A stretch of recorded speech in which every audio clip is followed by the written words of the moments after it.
Hello, everybody. My name is Jean-François Caron. I'm an associate professor at the Department of Political Science and International Relations at Nazarbayev University, one of the partners of the ValEUs Consortium. And I'll be your host today for this fourth podcast. And with me, I have Professors Petar Popovic from University of Zagreb. And I also have Stipe Buzar from Libertas University, also in Zagreb. So even though they're not teaching at the same university, they're still more or less neighbor in the Croatian capital. So both of you, hello, welcome. Hello. Hi. Hi. Hello. So today's topic will be Donald Trump's foreign policy. So he came back to office only a few weeks ago, and obviously for anyone who has followed the news, you have realized that many things are going on, and his foreign policy agenda is very how can I say, it's right in your face. It's impossible to miss. So this is what we want to talk today, and we also want to focus on its impact on the European Union, and especially the impact it may have on European values, which is the main objective of our research consortium. So I'll just start with my first question to Petar and Stipe. So now that Donald Trump has stepped back into the Oval Office, it really seems like he has a well-defined foreign policy for his country, a foreign policy that appears to be a highly realistic one that explicitly seems to reject idealism. So I'd like to hear what are your thoughts on this, and maybe I'll start with Stipe. Thank you, Jean-François. And hello, Jean-François, hello, Petar, and hello, everyone who's going to be watching and listening to this. What I'd like to do with this question is actually see if we can critically examine this idea that Trump is a realist and that he is in no way an idealist. And I'd actually like to start doing that by giving a small introduction for Petar Popovic to say something, because I've read a lot of his work through the years. As you've said, Jean-François, we're basically neighbors and know each other, so we've read each other's work. And I think this is pertinent and interesting because I want to reference one of his papers from 2018. So this was in Trump's first term. The paper was called The Trump Doctrine and the Realist Tradition. And in it, Petar tried to state, and I think argued quite strongly, that Trump is not a realist at all. I actually want to cite a little bit from his conclusions.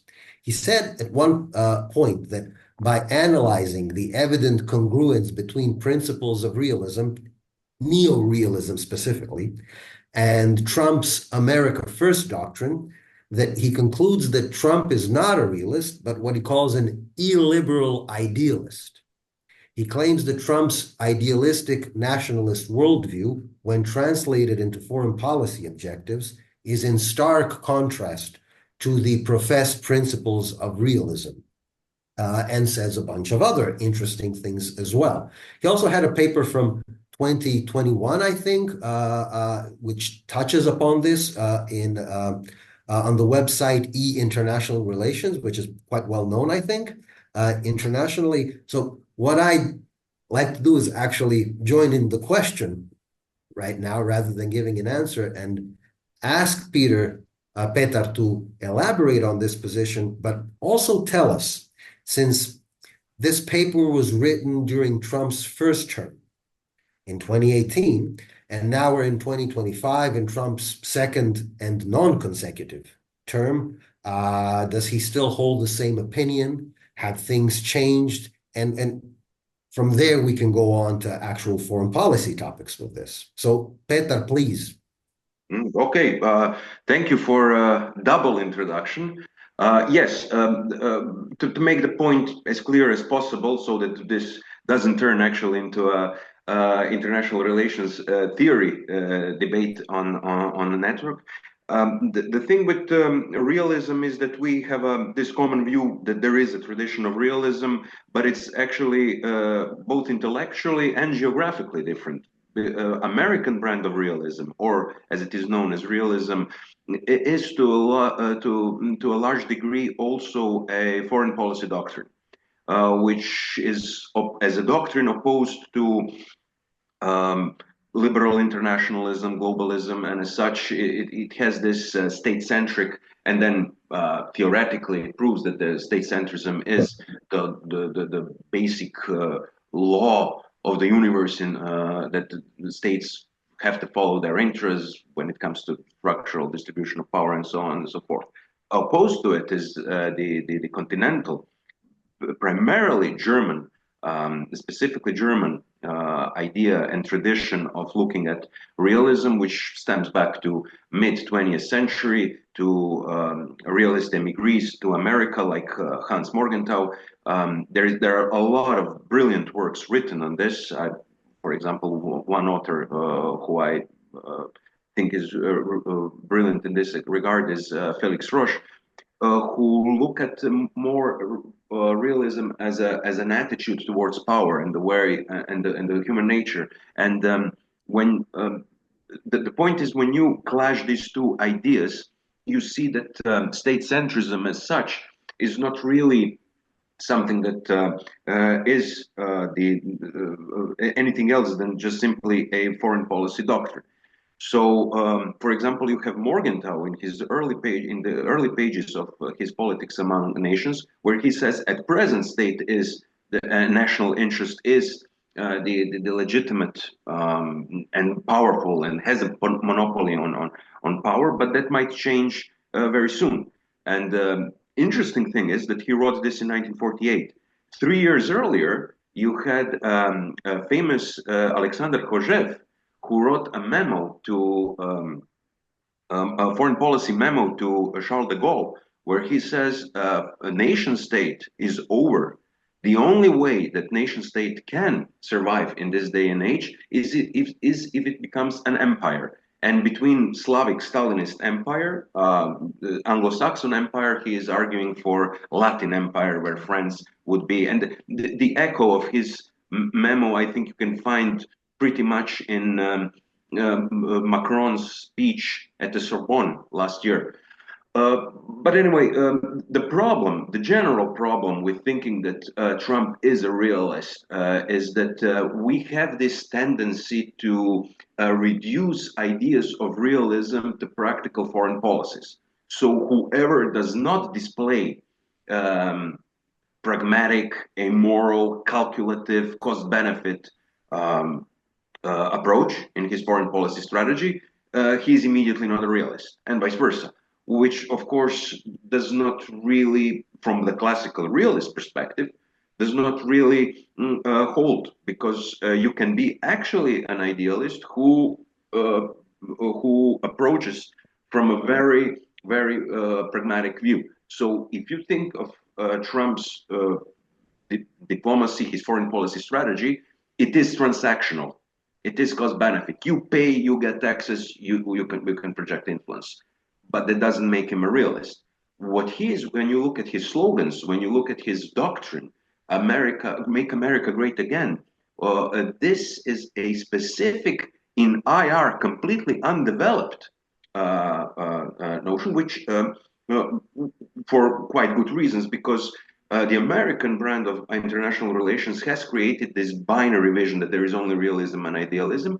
But this is actually, from this perspective, kind of a counter-revolutionary or reactionary idealism. And you can find it actually in English school, in Martin White's triptych of a revolutionary tradition, where he says that all the idealist revolutionaries' ideas had their counter. So, for example, in this case, Trump is countering the idealism of liberal international order by trying to restore the age, the lost golden age. Morgenthau calls this romanticism. Even Kissinger writes about this as in his famous book, World Restored. So that this is type of reactionary politics in it, that it has a conservative a conservative discourse, but its method is actually revolutionary. So when it comes to Trump's foreign policy, as much as it is unimaginable to create and impossible to create utopia of great ideas in European tradition, from Marxism to liberalism, perpetual peace, so also is the possibility of restoring the lost golden age. And then what's left is this pragmatic, amoral, very egoistic day-to-day politics. And I think this is why we should consider this in our later discussion. What's going on with Ukraine? Is there a grand strategy? Is there actually kind of a, so to speak, idea that there is going to be settled peace in Eastern Europe? Or is it, day-to-day politics? If it goes, it goes. If it doesn't matter. It's just no plan. It's almost as if it is, short-sighted, myopic view of looking what's at present at the moment in your table as your choices, foreign policy choices, and you go with them. Mm-hmm. Stipe, what do you think? Well, sure, it's certainly some kind of foreign policy, right? It is actually a very difficult thing to answer whether it's actually a realist foreign policy or whether it has idealist elements. Sometimes it makes sense to try and switch the terms in which we talk. Realism and idealism are really the sort of highest terms in which we could speak. A bit lower, within their theoretical frameworks, we find other concepts such as interest and values. So we could also try and phrase that question, and especially, let's say, in terms of Trump's stance toward Ukraine, the kind of stance which he has been displaying for the past few days. And we could ask whether what he's doing and saying is interest-driven or value-driven. And even there, we don't have a completely clear answer. If we look at his suggestion regarding rights to the valuable minerals or rare earths or whatever it is in Ukraine, in what was the amount? 500 billion. Right? Dollars or euros or whatever, then it looks like he's doing some kind of cost-benefit analysis. He's willing to help them out. He's willing to mediate some kind of peace between Russia and Ukraine in order to get those rights. It sounds like a very interest-driven thing. But then he goes and calls the president of Ukraine a dictator, right? And whatever else we might think of that statement, it sounds like it's a value-driven statement, right? It sounds like, oh, now I'm going to sort of maybe be on Russia's side, at least for a little bit, because you're acting like a dictator, and the United States don't work with dictators well. Of course, Trump is very well known for even his own claims that he's able to make deals with anyone, even if they're dictators, right? But here, all of a sudden, we have a claim that, Zelensky is a dictator, and that's a bad thing, right? So it's like he's invoking more traditional aspects of U.S. foreign policy that have been around for the past few decades. So just taking those things into account, again, it's very difficult to see whether he's acting as a realist or an idealist. So maybe we can try to summarize by using keywords what seems to be his 2.0 version of his foreign policy. So I came up with a few. Maybe you can tell me what you think. So I came up with these keywords: empire versus vassalization. So we've seen in the last few days, last few weeks, his attitude towards Canada and Mexico, which is basically seems to be like a case of vassalization. An empire just by using its closest neighbor. Guys, you're not doing what you should be doing. I'm not even negotiating with you. I am imposing you these 25% tariff barriers until you do what I want you to do. And this is exactly what Canada and Mexico have done. It only took a few days. In the case of Canada, they've invested more than $1 billion to establish, to hire 10,000 people who are going to be working at the border to prevent the import-export of fentanyl. So in my view, I would use it as the first keyword. Then secondly, like Petar has said, the idea of a lost golden age that somehow could be restored with some type of very specific type of policy. Then transactional approach, which kind of seems to be what has been going on for the past 3-4 weeks. And then I don't know where to put values. I mean, as you know, our network is about values. So as you've said, it seems like he's acting based upon certain values, but he's kind of also contradicting himself by contradicting these same values. So if he says that Zelensky is a dictator, all right, fair enough. But on the other end, he's willing to negotiate with someone who, let's just say, isn't acting like a real democrat in Russia, and both of them are negotiating in Saudi Arabia, which of course isn't a good example of a democracy either. So it's kind of hard to say if we could talk about values, if it's something that is part of his foreign policy or not, or if it's just a rhetorical tool that he's using just to please his public on the media or on social media platform. Maybe if I can try to unpack this, there is a connection between idealism and transactionalism, because ideal and of course neorealism is happy to contribute to this, saying that nation state and a national interest is the greatest ideal there is, and therefore everything should be put into the service of it. The idea of restoring greatness of America, as much as this ideal is far away, and this is the problem of idealism generally, the more ideal is further away, the less in practical politics can you play by the values and rules and principles you've got. So, I mean, that's obviously Marxism in the Soviet Union is a great example, because there was basically never a communism there, right? This was a state there with no principles, nothing but justifying on the idea that there is some kind of utopia coming soon enough. So in this case, what I believe Trump is doing with this transactional policy of his and the way he is doing, I think that this can be unpacked, and we just have to look at some patterns from his first term.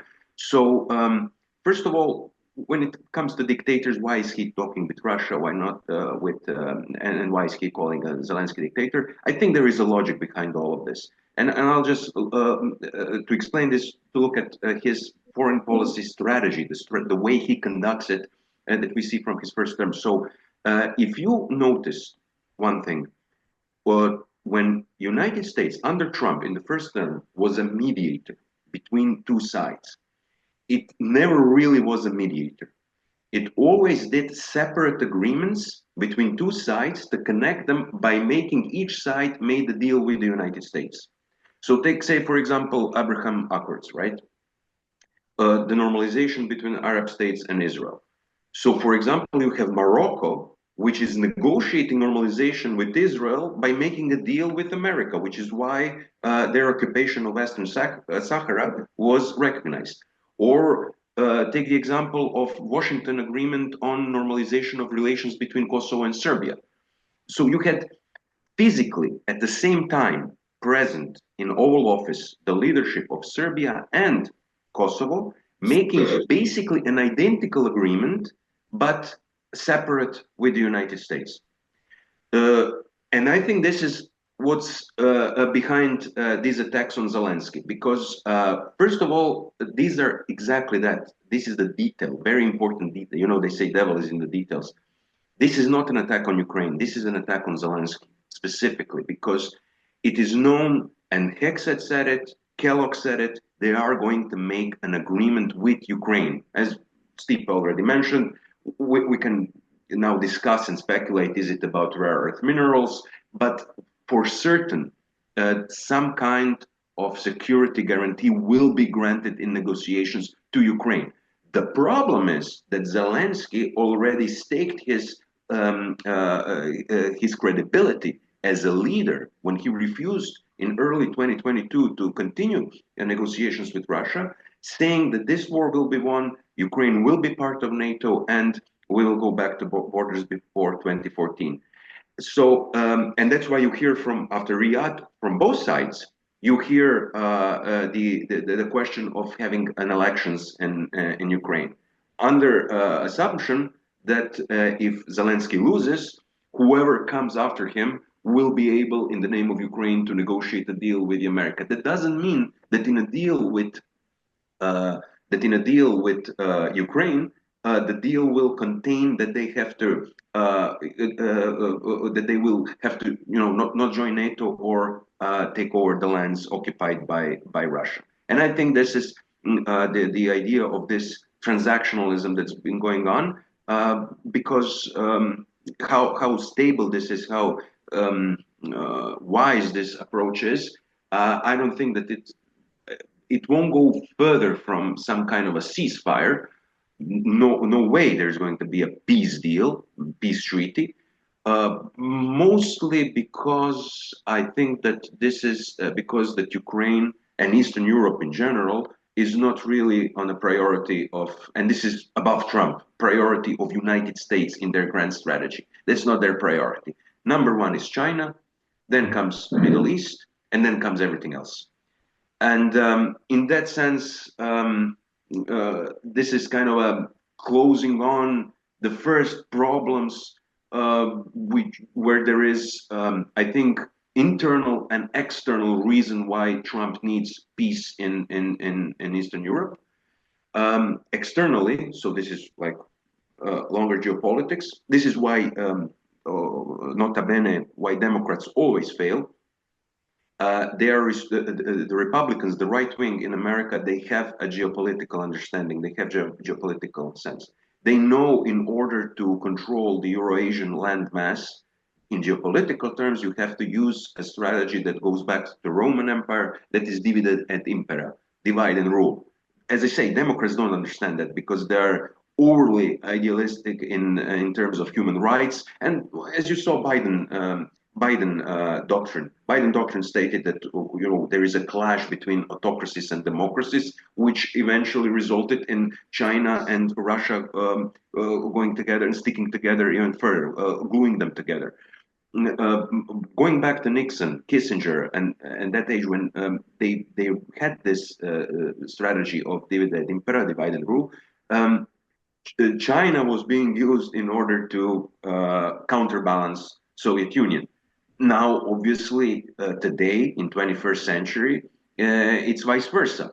Russia is not a threat to America. China is, and that's why you have to get on the good side with China.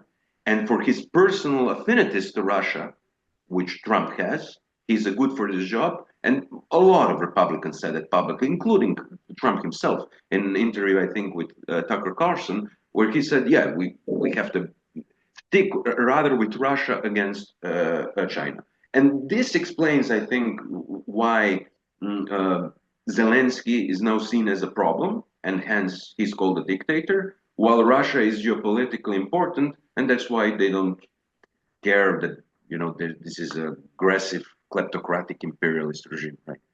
Mm-hmm. I'd like to underline a point which Petar made, because I think it actually corrected something that I said a few minutes ago fairly well. So I'd like to underline that.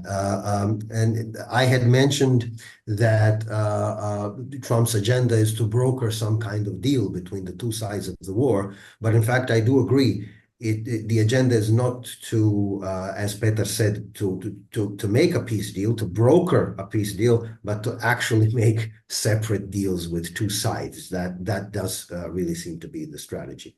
Mm-hmm. Now, Jean-François, going back to another part of your question, the one with which you started, and in terms of values. You had mentioned the relationship or the dichotomy between empire and vassalship, and the relations between the US and their neighbors. This is, I suppose, in a sense, very relevant from the perspective of values.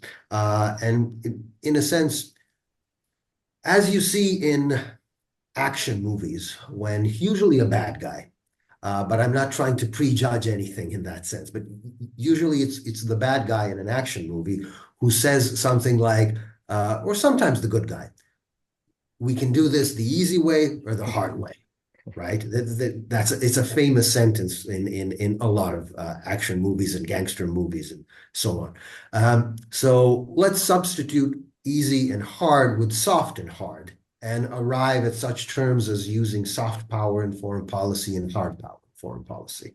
We have something like that there. I think the Trump strategy towards Canada, towards Mexico, with the tariffs and all of this, might be precisely that. Values are on the table, and they will not stop being on the table, but you're not responding to them. You're not responding to American soft power. You're not responding well to us as the sort of leaders of the free world.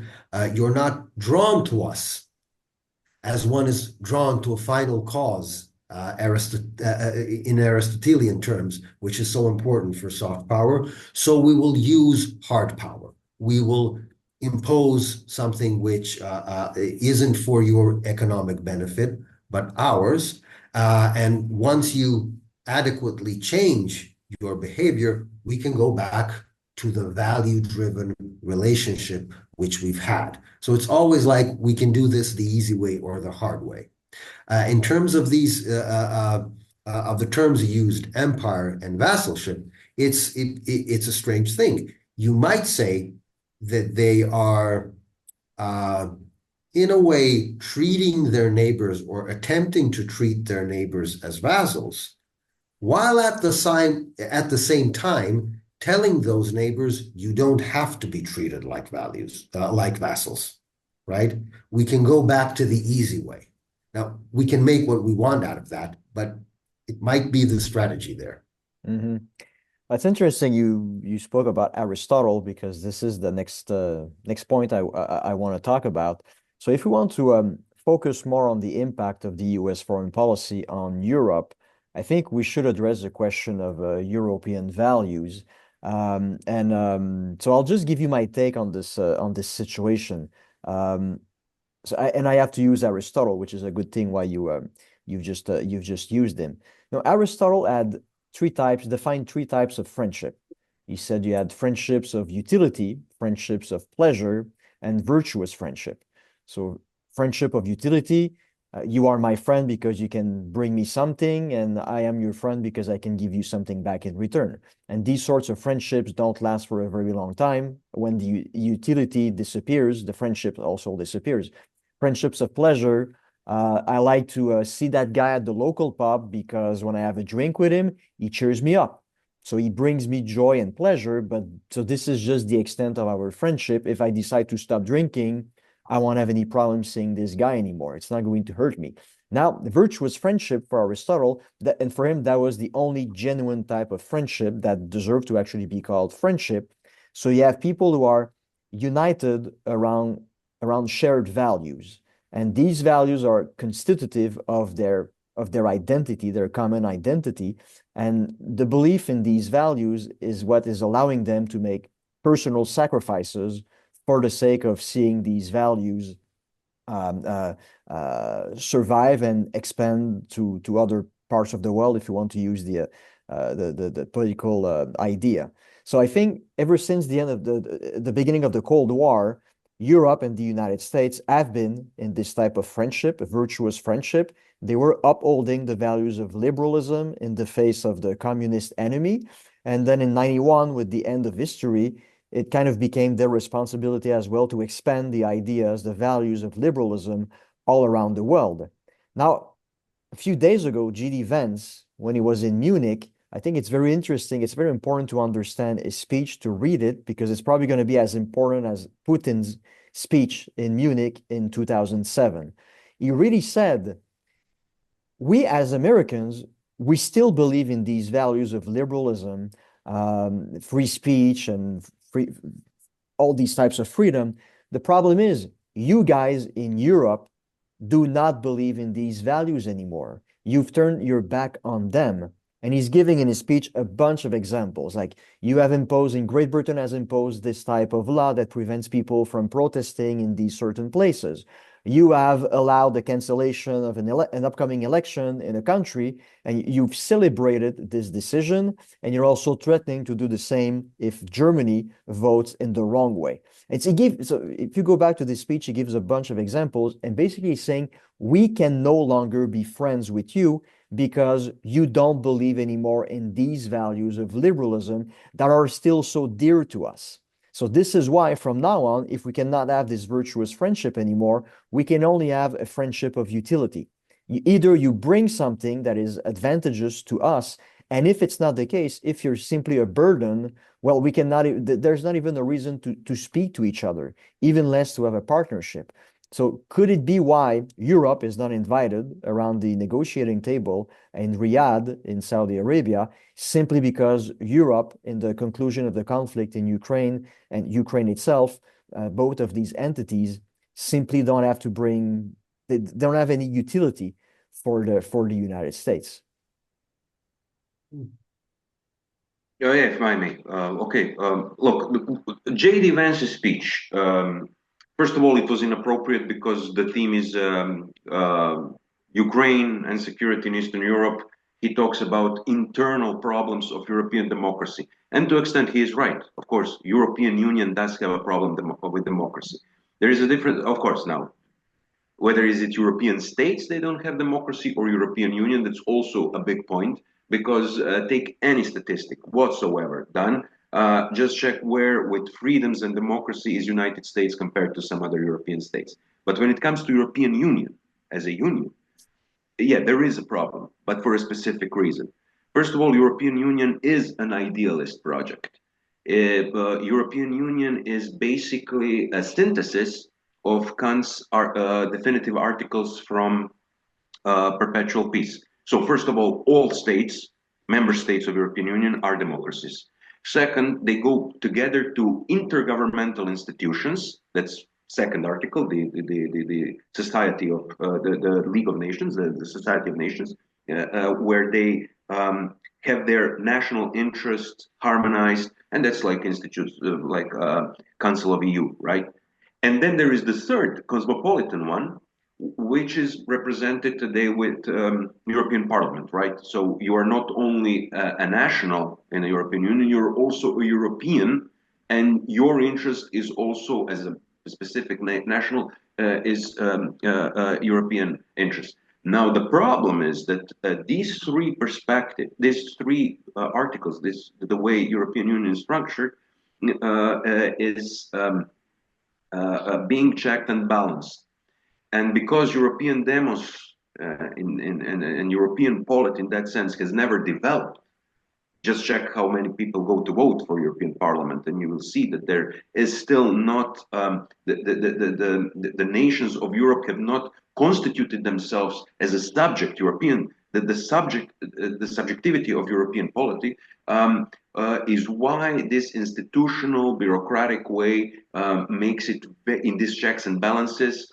In these very complex bureaucratic structures placed in Brussels, it's very difficult to have a democracy. So in that sense, yeah, maybe there is something to what Vance is saying. But it all comes down to the very simple question, if the problem of European democracy is today, why wasn't it a problem before? Trump personally said in one interview that two greatest enemies United States face is China and European Union. Now, why? And then says that, but fortunately, Europe is much weaker than China, so we will deal with it much easier than with China, right? Check Vance's speech a few days earlier. at Paris at the artificial intelligence meeting. He said there basically that what and actually revealed what he's mostly afraid of, that the newest technologies and the newest products, considering also the artificial intelligence, that Europe is going to put regulations on them and block their trade to them.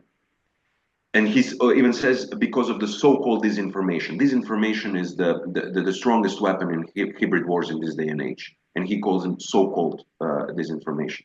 So that explains why Silicon Valley giants like Elon Musk is openly supporting not even Eurosceptic, anti-European alternative for Deutschland, because they basically they stated once that Brexit was a good idea and Germany should leave Europe.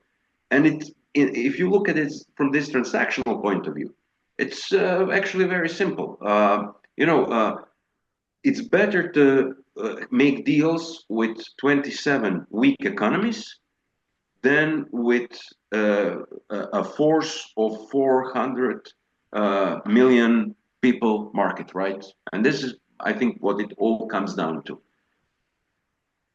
So maybe before Stipe replies, can you remind people why Trump identified the European Union as an enemy alongside China? What were the reasons? No. I think it's mostly market driven. I think that European values are the problem to Russia. That's the problem because, for example, Ukraine.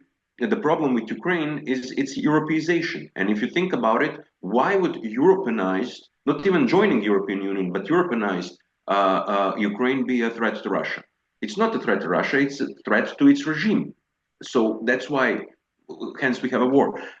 With America and the whole idea of free riding and everything that Trump says, it basically comes down that he wants to make bilateral deals, that he's interested in weaker European Union, stronger nation states, because when they are divided, they are easier to swallow in economic terms.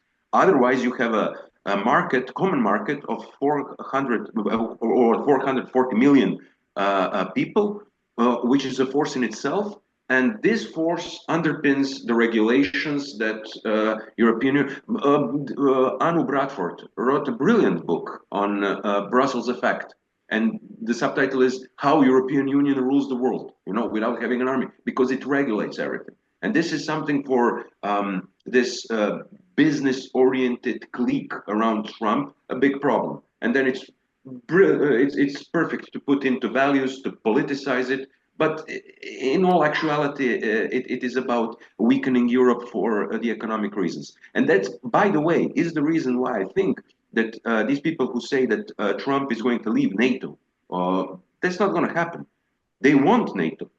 Because if you look at last year, how much money Europe spent on defense, 360 billion euros, something like this. Anyway, it's almost four times more than Russia did. By that metric, you would think that in a possible war between Russia and European Union, Russia would be defeated. But it's a joke. Everybody knows that Europe would be crushed in a war with Russia. Why? Because there are problems of interoperability, of capabilities, because there are 23 of NATO members within EU, 23 different defense industries, different defense departments.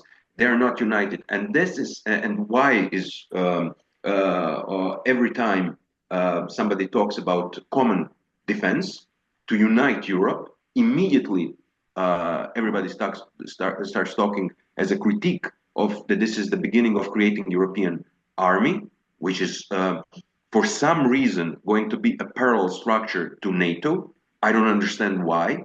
Why, if NATO is an alliance, what is the difference whether it is one on this side of the Atlantic and whether there is one command on this side of the Atlantic rather than 23 commands, right? Why? We got the answer from Mario Draghi's report. He said that last year, 78% went to the foreign contractors for buying the equipment for the military. Of those 78%, 63% went to American military industrial complex. And this is why, for example, Trump is not going to go after NATO. Mhm.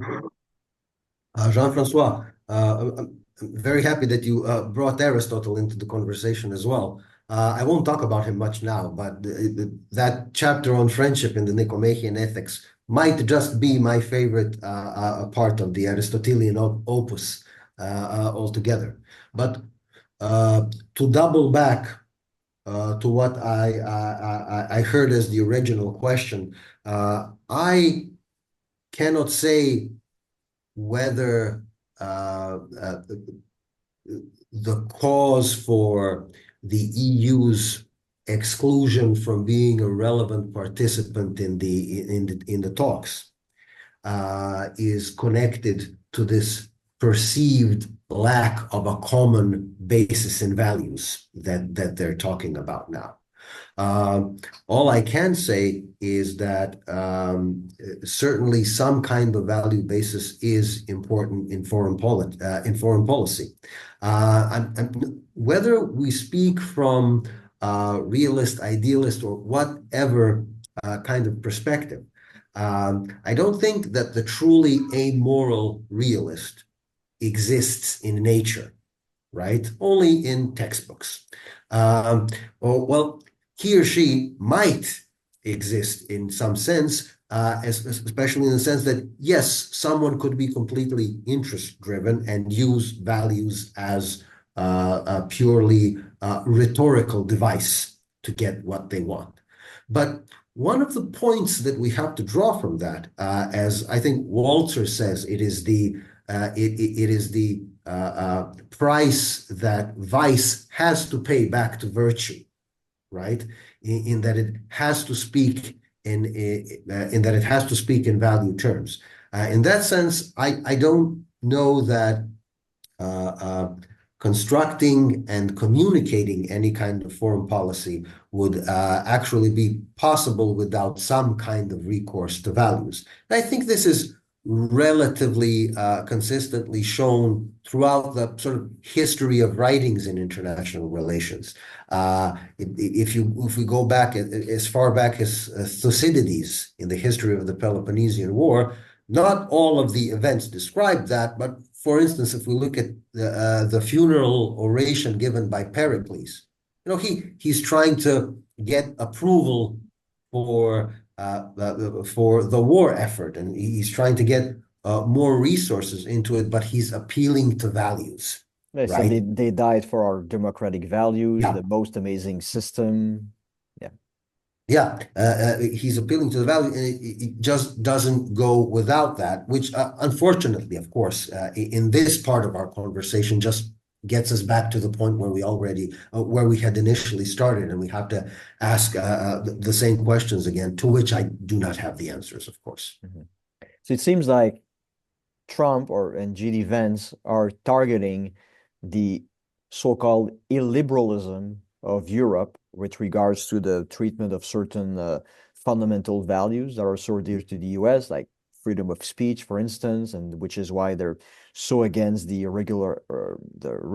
regulation of X or Twitter.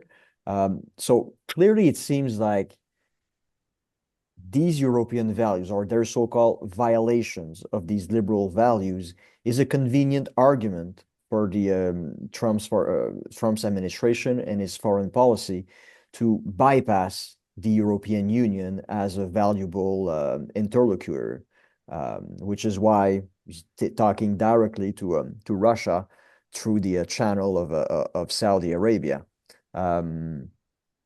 Would it be possible? Maybe we're speculating here, but would it be possible that there is a grand strategy in the fact that Petar has mentioned it earlier, there's a grand strategy by speaking to Russia, trying to regularize once again the diplomatic ties and maybe reopening trade that has been frozen with Russia for almost 3 years now, hoping that this will break the relationship that Moscow and Beijing have made for the past 3 years. So there's maybe this hope that by reopening ties with Russia, so which could be seen by people as a very immoral type of policy, the hope is that it would potentially bring back Russia within somehow the Western spectrum of civilization, could maybe renormalize once again the relations, which could isolate China. If it is the case, could it be possible that this may lead not to the collapse of the implosion of the European Union, but that this could lead to the emergence of serious political troubles in Europe? Because we've read, I think it was 2 weeks ago, that among the talks for a peace in Ukraine, many people are starting to say, we need Russian gas, we need Russian oil. So if there is a peace deal somehow, we will need us as well to regularize once again our exchanges, our trade, our diplomatic ties with Russia. And some people who are value driven may just say, no, we need to stick by this former virtuous idealism. We are the good guys, they are the bad guys, and no way under any circumstances we can make any sort of deal with this regime.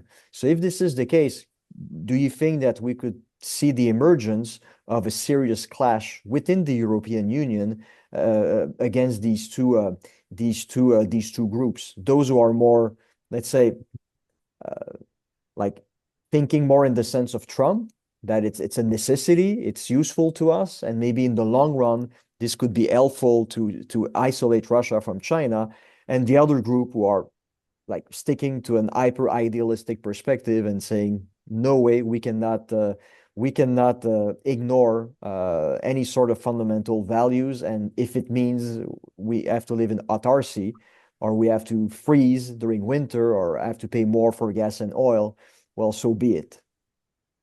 May I? It sounds to me like you're referencing a genuine ethical dilemma here, not merely a moral dilemma, but a true ethical dilemma in sense of choosing the criteria for decision making and action.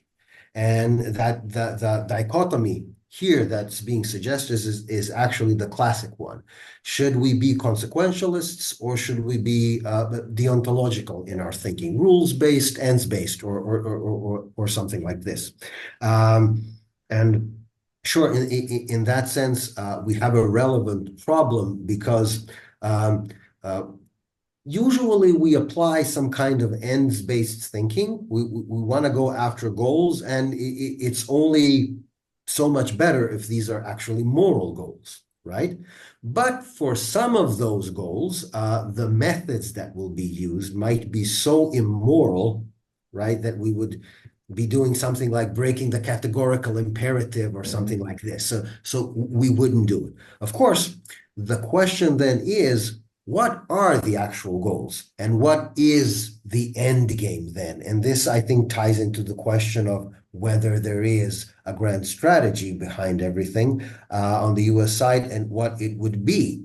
And then that sort of draws us towards the question that if there actually is a grand strategy to maybe bring Russia back into the fold and all of these things, whether it's a grand strategy towards, again, something like a rules-based international order within which the United States have what was formerly their classical position within that, or is it a completely different kind of end game within the grand strategy, where the US, or at least the Trump administration in particular, see in the end game which they want, maybe something even like a multipolar world, but one in which they are looking after their own interest in the best way they can. Whether or not this leads to trouble within the European Union in terms of its strengthening, or even on the other side of that dichotomy, complete dissolution, I wouldn't be able to say. However, it does seem that a stable and growing European Union has, throughout the decades, relied upon the existence of something like a stable rule-based international order. So in that sense, yes, I think there would be trouble. It was a very convoluted answer. I'm sorry. I also want to say something about this dilemma. I think there are actually two dilemmas. The one we were just talking about now, I think that the thinking of ex-German Chancellor Angela Merkel resolved this dilemma, right? She was the one saying, yeah, we are in a political conflict with Russia, but business is business. So oil and the gas, that goes. Now, whether what we have been saying now is, I think there is even larger dilemma behind, because what we just spoke now, what we discussed, goes under presumption that there is going to be peace, and that once peace is achieved, we will have a peace deal. As Trump said, maybe we should invite Russia to and become again G8, right? So, and then we can create a new rule-based order. I think the problem is, first of all, when it comes to gas and business and all that, that's going to continue in other ways, because Russian gas has been going to Europe all this time via different routes, Azerbaijan, Turkey, and what European Union is doing actually, or trying to do in this past few years, is to diversify. So how is it going now? That's a different story.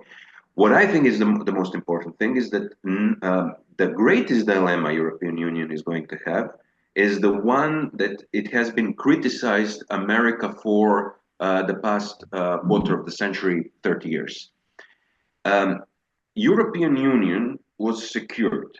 It had NATO umbrella, and it didn't have strongly defined borders. It doesn't even have borders strongly defined now, in a sense that where are the borders of European Union, borders of Schengen, of Eurozone, Council of Europe, and so on and so forth. What's going to happen with this, what I think about these borders, European Union was secured mostly because it had buffer zones all around. It had Eastern Europe and it had Mediterranean when it comes to Africa. And then it could have acted as an empire by invitation, by informal empire.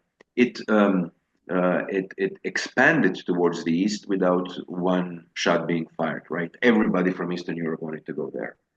Now what's going to happen, and I strongly believe it's not going to be a peace deal, it's going to be ceasefire and frozen conflict. If Russia, and in all probability it will, it's realistic that it will hold the territories it took.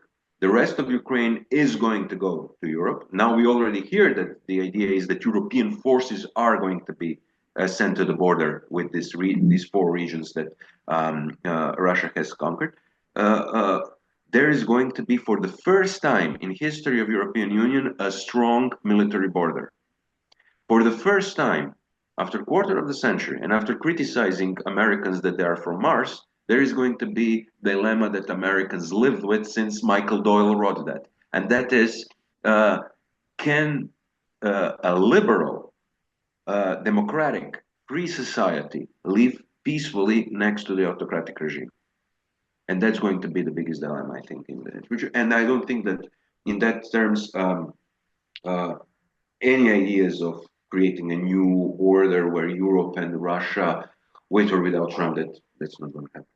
Mm-hmm. All right, guys. Thank you very much. It was a very interesting conversation. So I hope that the viewers and the listeners have appreciated it as well. Well, on this, let me thank Petar and Stipe once again for their time, and looking forward to see you very soon, I guess, in October for our second annual conference. So thank you very much. Thank you. Thank you.